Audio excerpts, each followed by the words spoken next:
Thank you, Claire and Fox, and welcome Rosie for joining me today. I'm Cindy. Today our topic is about Brexit, which seems to have been going on forever. Maybe we have to go back to the beginning of the story, January 23, 2013, when former Prime Minister David Cameron announced his referendum on the very simple no choice on EU membership. He had no idea that he was dragging UK out of the orbit.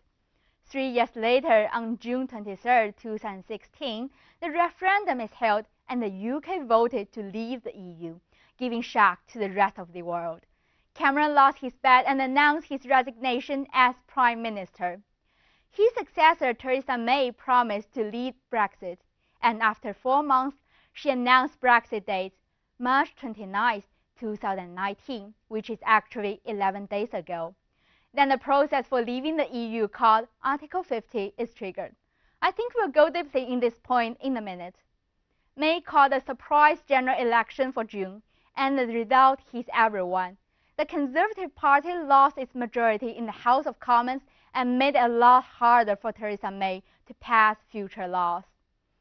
Then came several talks between UK and EU. It was not until December 12, 2018 that Theresa May agreed the withdrawal agreement with EU. However, this agreement is not well received back in the UK until now. Since then, May survived 2 votes of no confidence and met with EU leaders at Sharm el-Sheikh Summit and Strasbourg to cater to her opposites. But nothing helped. Her deal is still refused. Until now, the possible sticking points of the cross-party talks are mainly about single market, customs union, and immigration issues.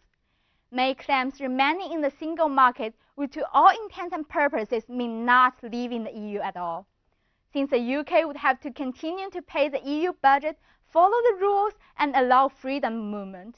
However, Labour's policy is to have close alignment with the single market. May has repeatedly declared her red lines, the customs union. She rejected this idea, saying it does not deliver on the independent trade policy. Labour says it wants a new permanent customs union with the EU and have a say in future trade deals of EU. Interestingly, both the Labour and the Conservatives had always been firm that Brexit must bring the end to freedom of movement. However, in January, when it came to voting on the immigration bill, Labour encouraged its MPs to vote against May still. Well, we are here to witness the scheduled Brexit on April 12th. However, it seems May and her MPs still need to argue for a century to pass the deal. Or maybe there's another option for UK to break up with EU? Let's welcome analyst Rosie to give her insight. Okay. Theresa May has written to the European Union to request a further delay to Brexit until June 30th. Currently, it is scheduled to happen on April 12th. Under the Prime Minister's proposal, Brexit could still happen earlier if a deal is ratified. An emergency EU summit will be held on April 10th, where the request will be considered. So what's your initial thought of this request? Well, I don't think it is quite different from what we expected her to have written, because the Prime Minister has already made it clear that she was going to seek an extension to this process, because Parliament and the Prime Minister have said they don't want the UK to live without a deal, which is what would happen next Friday if there was not to be an extension. And I noticed what she is effectively saying is, I want an extension until June the 30th, but I still hoped you had to get a deal through before that, and if we can leave before May the 23rd, then we won't have to take part in the European elections.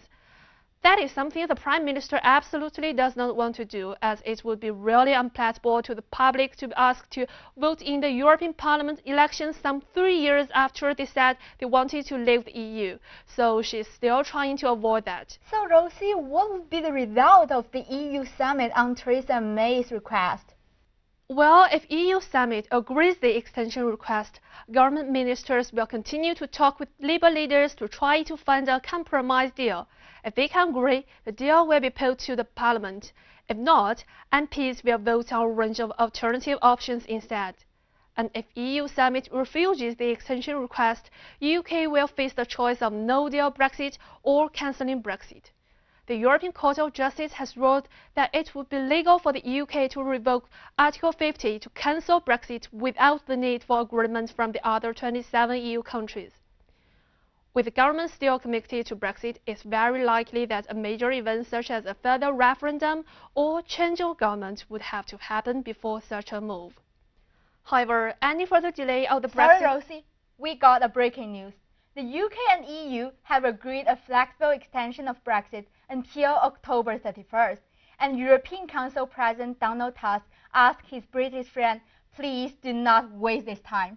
And this is the exact word I want to say to the British people.